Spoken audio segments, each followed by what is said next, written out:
شروع اللہ کے نام سے جو بڑا مہربان اور نہایت رحم کرنے والا ہے۔ پیارے دوستوں، ہم امید کرتے ہیں کہ آپ خیر و عافیت سے ہوں گے۔ ہماری دعا ہے کہ اللہ پاک آپ کو خیر و عافیت سے رکھیں، آمین۔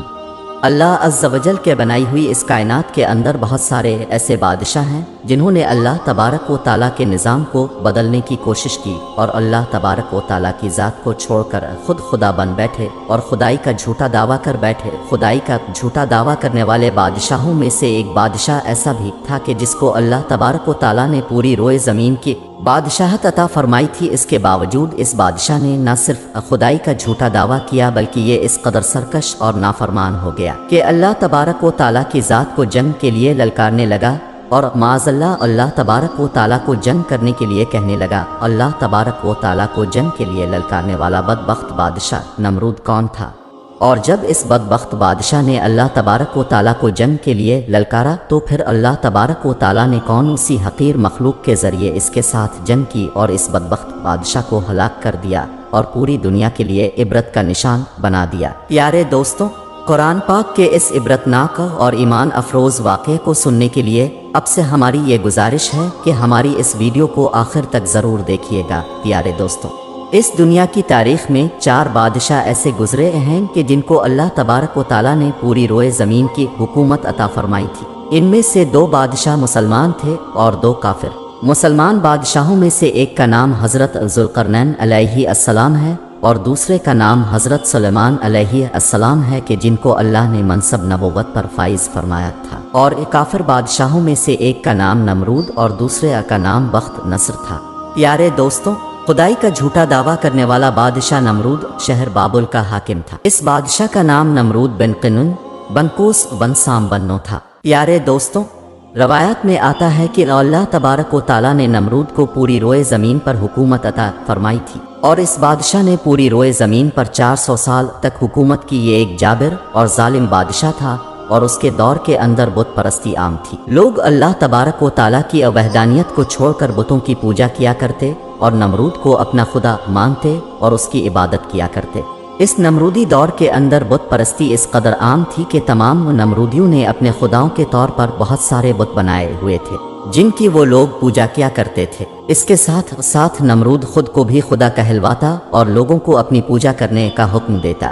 اس قوم کی ہدایت کے لیے اللہ تبارک و تعالیٰ نے اپنے پیارے پیغمبر حضرت ابراہیم علیہ السلام کو مبعوث فرمایا۔ کفر و شرک اور بت پرستی کے اس دور کے اندر حضرت ابراہیم علیہ السلام وہ واحد شخص تھے جو اللہ تبارک و تعالیٰ کی واحدینیت پر ایمان رکھتے تھے اور بتوں کی بجائے اللہ تبارک و تعالیٰ کی عبادت کیا کرتے تھے۔ حضرت ابراہیم علیہ السلام نے جب اس قوم کو اللہ تبارک و تعالیٰ کی ذات کو چھوڑ کر بتوں کی پوجا کرتے ہوئے دیکھا تو حضرت ابراہیم علیہ السلام نے اس قوم کو ہدایت کی طرف بلایا اور بتوں کی پوجا کرنے کی بجائے اللہ تبارک و تعالیٰ کی عبادت کرنے کا حکم دیا۔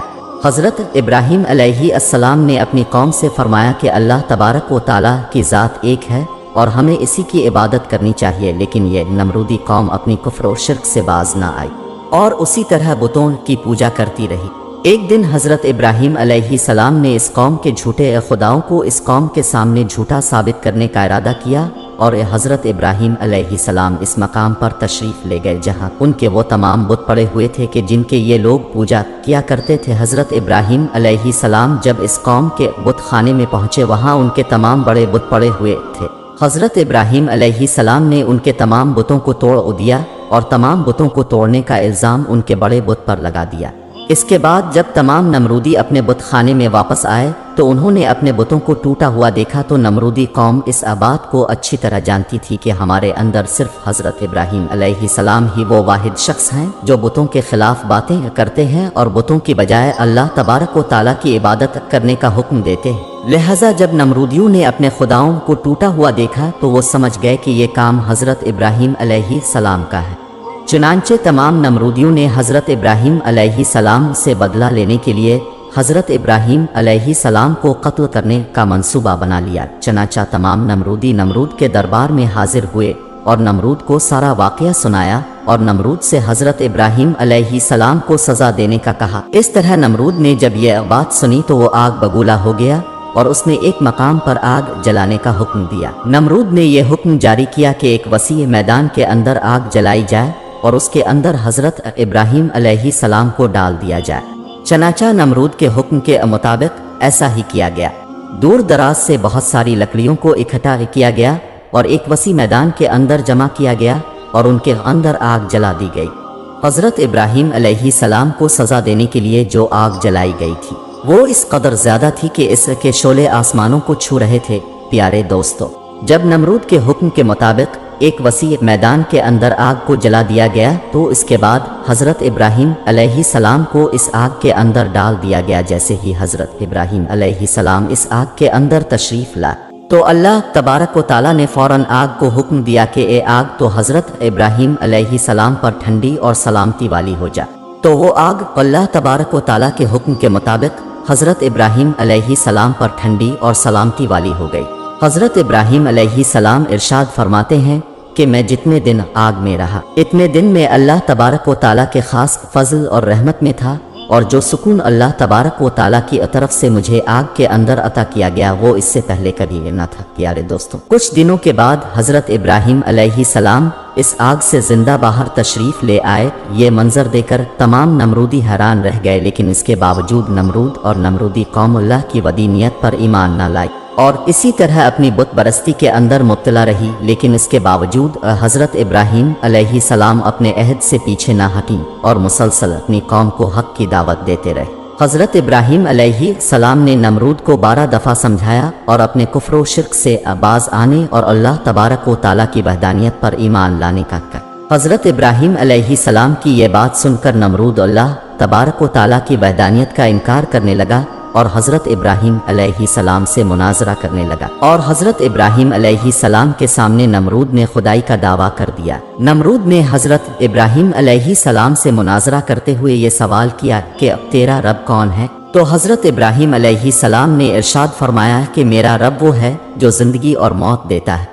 یہ بات سن کر نمرود مسکرانے لگا اور حضرت ابراہیم علیہ السلام سے کہنے لگا کہ یہ تو میں بھی کر سکتا ہوں۔ چنانچہ نمرود نے تکبر کے ساتھ 2 قیدیوں کو بلایا جن کو سزائے موت ہو چکی تھی۔ ان میں سے ایک کو نمرود نے قتل کر دیا اور دوسرے کو آزاد کر دیا، اور اس طرح نمرود تکبر کے ساتھ حضرت ابراہیم علیہ السلام سے کہنے لگا کہ دیکھو میں نے ایک کو زندگی دے دی اور ایک کو موت دے دی۔ اس طرح نمرود حضرت ابراہیم علیہ السلام کے سامنے اپنے آپ کو خدا کہنے لگا اور اپنی خدائی کی بات دلیل پیش کرنے لگا۔ اس کے بعد نمرود پھر حضرت ابراہیم علیہ السلام سے پوچھنے لگا کہ حقیقی خدا تو میں ہوں، بتا تیرا خدا کون ہے؟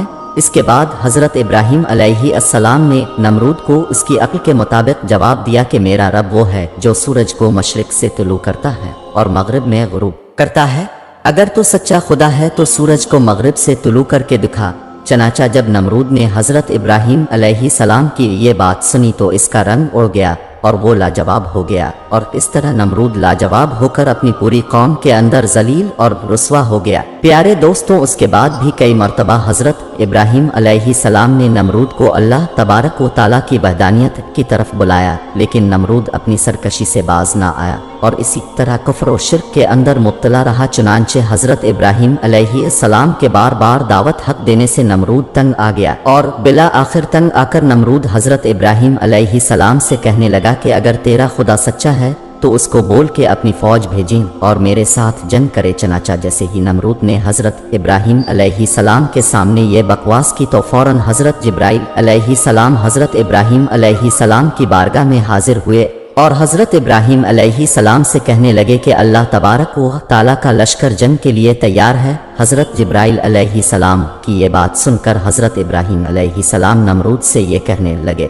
کہ اللہ تبارک و تعالیٰ کا لشکر جنگ کے لیے تیار ہے۔ چنانچہ حضرت ابراہیم علیہ السلام کی یہ بات سن کر نمرود حضرت ابراہیم علیہ السلام سے کہنے لگا کہ مجھے 3 دن کی مہلت دی جائے تاکہ میں اپنی جنگ کی تیاری کر سکوں۔ چنانچہ نمرود کو 3 دن کی مہلت دے دی گئی۔ پیارے دوستوں، چونکہ نمرود کی حکومت پوری دنیا پر تھی، ان 3 دنوں کے دوران نمرود نے پوری دنیا کے بڑے بڑے جنگجوؤں کو اکٹھا کیا اور بہت سارے ہتھیاروں کو جنگ کے لیے تیار کیا۔ اس طرح جب نمرود نے 3 دن کے اندر اپنی تمام تیاری مکمل کر لی، اس کے بعد نمرود حضرت ابراہیم علیہ السلام کو تکبر کے ساتھ للکار کر کہنے لگا کہ ہماری فوج جنگ کے لیے تیار ہے، اپنے رب سے کہو کہ اپنی فوج کو بھیجیں اور ہمارے ساتھ جنگ کرے۔